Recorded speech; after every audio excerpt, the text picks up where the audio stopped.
Training Lola outside of class is so important.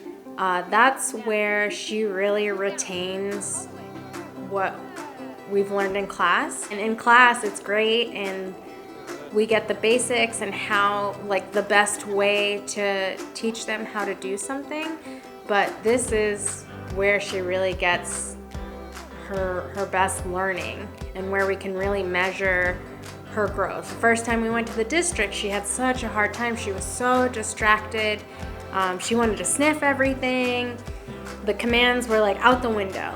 But the more often we went and the more consistently that we worked on those things, she's definitely gotten used to how to behave around a lot of people, and we've worked on our dynamic too. Some of the things that we really practice while we're out and about with her are heeling.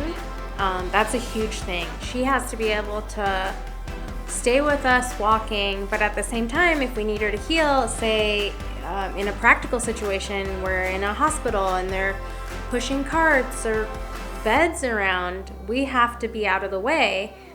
So she has to listen to my command. We can be on the way walking, but as soon as I say heel, she has to know what to do. These last few weeks, we've really tried to hammer down all the commands that she learns in class. 1, good. 1, good. Everything from sit and down and stay to heel right and heel left, knowing when to cross the street with us, ignoring distractions, moving around obstacles that we go around, everything. Barking and whining, pulling. She can't do any of that when we're actually working. So it was really good practice to be walking down the storefronts, kind of minding her own business, and people would either walk across us, walk right past us, and she has to be able to ignore. That's very unlike Lola. She is a social butterfly, so she wants to say hi to everybody, and although it's still not always perfect, I can tell that she does recognize ignore or don't.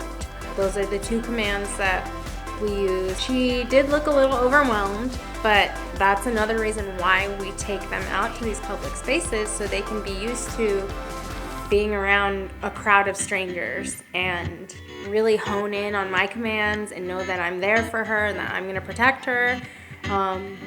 And yeah, with that being said, it's really part of the bonding experience too. It's really important for her to interact with people, that they come up and pet her or talk with her and scratch her belly.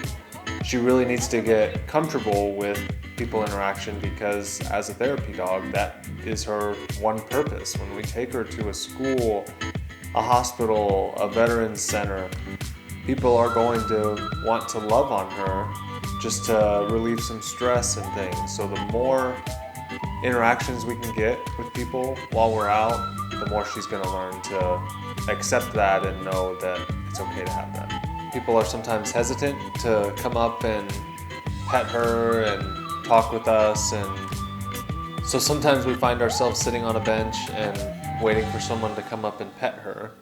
But people always eventually come around. Sometimes it just takes a little longer.